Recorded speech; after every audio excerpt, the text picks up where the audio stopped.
Great. There are many people who feel emotions, in fact, all do, but have no idea that the emotion that they're feeling is their vibrational feedback, letting them know about where they are on a subject. And yet it is so important because you want to and you can. You want to, we know you do. You want to and you can. We know you want to and you can. You want to train your frequency into harmony with your desire. Really, you do. Because to want and not believe not only feels awful, it will keep what you want from ever manifesting. Now, we want to help you to realize that things don't have to manifest before you can feel good, but our physical human friends don't usually like to hear that from us because they think that it is our attempt to get you to just accept the unmanifested life and deal with it. In other words, we know the lover you want is not yet in your bed, but if you will be happy anyway, and that's where we lose large segments of the population. Because they don't want to be happy without the manifestation of something that they want. And we say, really you do? And they say, really we don't. We say, really you do. You do want to be happy, and we know that because we know that everything you want, no matter what it is, a relationship, a material object, a pile of money, a situation, a circumstance, an event, every single thing you or anyone wants or has ever wanted is because you think you will feel better in the having of it. So if we can convince you that you have the ability to feel good even in the absence of the manifestation, we're very careful about those words. You can feel good in the absence of the manifestation, but you can't feel good in the absence of the vibration that matches the desire. And that really is where deliberate creation kicks in. Because if you get it that you cannot feel bad about something you want and ever manifest it, you cannot feel the absence of something wanted and attract the presence of it. But you can attract the presence of it, even in the absence of it, by not feeling bad in the absence of it. That was very clever. Did you get it? But what tricks most people up is they are so accustomed to responding to the reality of what is. So if something good is happening, they have a good feeling response. But if something is missing, then they have a bad feeling response. And then they wonder why what they want won't come. And we say, you hold all of the power to your attraction. You have the ability to practice yourself into a frequency that attracts what you want. Just like you have the ability to practice yourself into a frequency that detracts what you want. Because law of attraction is matching your vibration. Now, most of you have a sort of mixed bag. Some things it's easy for you to feel good about, some things not so easy. But we want you to notice, over the next days especially, that you do spend more time than is really good for you responding to the current conditions, which means you're letting the current conditions train your vibration. And think about what that means. If what is what you focus on, and what you focus on is what you practice, and what you practice is the frequency that you offer, and what you offer is what you get back, isn't it sort of a cycle that you might want to consider breaking? I'm looking at this thing that I don't want and getting more of it, so I'm looking at it and getting more of it, so I'm looking at it and getting more of it, and looking at it and getting more of it. Is there something missing in the explanation? I see this thing I do not want, and the more I look at it, the more I get of it, so I think I will look at it some more.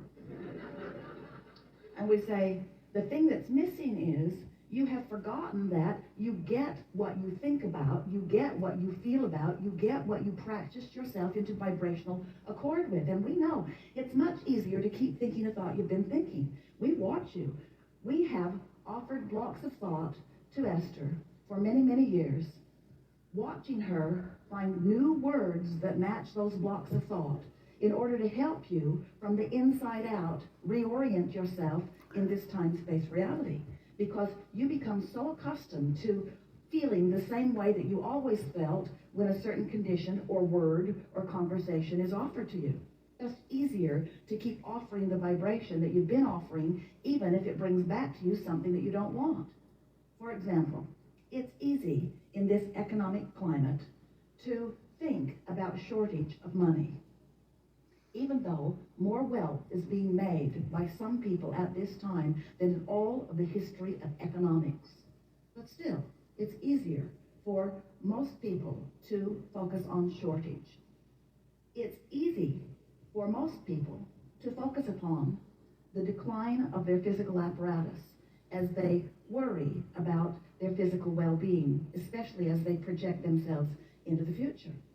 It's much easier if you walk about, and if you were to be so bold as to say, I believe in my physical wellness. If you walked down any street in any city proclaiming your confidence in your well-being, you would be inundated with well-meaning, completely wrong people who would come forward to let you know you should not be so overly optimistic because haven't you heard about this or this or this or this or this? The facts of manifestation would be presented to you in order to get you to be convinced in your own vulnerability. And we want you to understand that even amidst all of this pessimism, it is astonishing to us to see people frantic about a healthcare system that from our point of view, you want never to need. It's like planning for your personal decline and everyone else's as well. Now, we are not encouraging you to not help out anyone who needs help. We just think that if you are convincing yourself all day, every day about your decline, Esther will listen to a comedian on television talking about old people, old, decrepit, declining, sexually devalued people. And she always says the same thing back to them. That's going to come back and bite you in the butt. Because they're not talking about themselves today, but they're talking about moving through time, and they are planning decline for everyone they see, and they are not leaving themselves out of it, we promise you. So what we're wanting you to understand is that what is, even if almost everybody you know has almost the same, similar, and maybe by your standard not wanted experience, it still has nothing to do with you, except that your attention to this unwanted experience causes you to practice the frequency of it, which means it will become your experience. And then they say, see, I was right. That what is, even if almost everybody you know has almost the same, similar, and maybe by your standard not wanted experience, it still has nothing to do with you, except that your attention to this unwanted experience causes you to practice the frequency of it, which means it will become your experience. And then they say, see, I was right. And we say, you weren't right, you were influential. You influenced people into a vibrational pattern of thought that did not serve them. And had they been aware that the emotion that they are feeling is their indication, it's not serving me now, it's not serving me now, it's not serving me now, it's not serving me now. And if you cared more about how you feel than about being politically correct, or medically correct, or statistically accurate, Esther will say, but Abraham, it's true. And we say, do you even know what those words mean? It's true. It's true. Do you know what it's true means? The phrase it's true simply means somebody gave their attention to something long enough to achieve a vibrational alignment with it, and law of attraction gave them what they were thinking about. That's what it's true means. If we were standing in your physical shoes, we would at least add another phrase to the words, it's true. And that other phrase would be, it's true and I want some of it. It's true and I want some of it. Because if it's true and you don't want any of it, it being true is not good enough reason for you to give your attention to it. Play it for a little while, over the next 5 or 10 days. It's true, but I don't think I would like any of that. But it's really true. But I don't think I would like any of that. It's going to be quite shocking to you how many things you give your attention to that are true, that you don't want to activate in your vibration, but you are because it's true. And we are encouraging you today to find a new criteria, a criteria that the source within you has found long ago. The criteria to give your attention to something is, does this that I'm holding as my object of attention resonate with the true core of my being? In other words, does it feel good when I think about it? This thing that I'm focused upon, is it in such vibrational sync with the source within me that when I focus upon it, I'm wide open to the energy that creates worlds, allowing the cells of my body to accurately communicate with one another, bringing me thriving resonance and well-being. That's the sort of truth we would encourage you. The truth, the only truth of pure positive energy that ripples through your being when you find alignment with the source within you. That's truth. That's truth that will serve you. That's truth that will refuel you. That's truth that will rebalance you. That's truth that will give you clarity. Some main takeaways from today's video. Number one, to want and not believe is the worst thing you can do for yourself. Abraham Hicks pointed out that belief is a very important factor in manifesting your desires. Things don't have to manifest for you to feel good. The best method is to feel good about your desires. Then, and only then, will the physical equivalence come in your experience. Abraham Hicks says, be happy anyway. It's the best state to be in. It opens divine portals for your manifestation to come. Number two, you have the power to practice yourself into the frequency that attracts what you want. That's why practicing feeling good is so important. It helps you get in the vortex. The light frequency of what you want can only be found in the good feeling press. Never forget that you have the power to do or be or have anything that you desire in this universe. I hope the video was to your liking. Thank you for watching.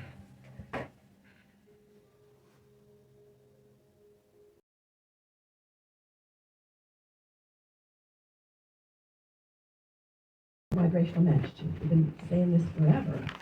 One is how you feel and one is by what happens. But most people don't even think about calibrating until they bump into something unwanted, and then we love you so much, it's too late. Too late for now. You're just going to bump into them, and you're just going to get your feelings hurt, and you're just going to have a bad experience, and you're going to blame it on them, and you're going to practice the uncalibration of your inner being while you practice resentment and other things that just don't serve you at all. And so you just can't get around this. You got to clean up your vibration, and just because somebody is misbehaving by your standards to you doesn't mean you have to notice it and take it in. So you got to do something about that sensitivity. Well, that's not an easy thing to do because most humans have been doing it for a very long time. Most of you have been calibrating. Oh, we love you so much, but you are so, we love you so much. You've been calibrating to others' response of you, as if that has anything to do with anything. Because they, like that one individual, like the world at large, is a mixed bag that will give you what you've calibrated. That one individual is like the world at large, a mixed bag. We've been playing with an analogy to see how it sits with you, and it's effective. We want you to think about all of the people in the world in an arena, a really big arena. And they've gathered together in clusters, and they've given themselves different labels. There are Republicans and Democrats, and there are Catholics and Protestants, and there are Jews. There are every category that you can name. There they all are clustered together. They're conflicted because some of them belong in more than one group and they don't know what to do. But there they are, and in most cases they are clustered together talking smack about the other groups. That's mostly what they're doing. And we say there are only two groups, really. There are only two groups. There's the group who, in this moment, that's a key word, in this moment are under the influence of their alignment with source, their calibrated source, or those who are in this moment calibrated to something else. And in every one of those groups, there are those calibrated to source. Every one of those groups. And in every one of those groups, there are those calibrated to something else. And you cannot have never been able to, and will never be able to, do anything about what they're calibrated to. And if you spend your life trying to figure out why they think the way they do, or why they feel the way they do, or why they see that in the way that they see it when you see it entirely different, you will waste your life. You will deprive yourself of any happy moments because it's just too much. And it's not your job. It's not even close to your job. It has nothing to do with you. So whether it's this whole cluster of humanity or whether it's just a person, pay no attention to where they're at. Only give attention to where you're at. Tend to your own calibration and then watch what happens. Because when you choose anyone in any of those groups and you decide to push against them, maybe because of their denial of you, or maybe because of their disagreement with you, maybe because they see something different than you do, doesn't matter. There are lots of reasons that you might want to push against. There are lots of examples of who you might push against, but there's only one reason that you're pushing against any of them. Drum roll, please. There's only one reason that you're pushing against any of them. They threaten you because you're not calibrated. You counted on them for your source and your strength. That's why you gather together in clumps with others. It's because you don't feel strong on your own. But when you've learned to calibrate to your own wholeness, calibrate to your joy, calibrate to your love, calibrate to your clarity, calibrate to who you are, now you can love them. You can love all of them. They don't threaten you. Some of them call you. Some of them entertain you. Some of them wrap their arms around you and love you. But it is not important to you what they do. You free them to their own creation while you tend to yours. You see?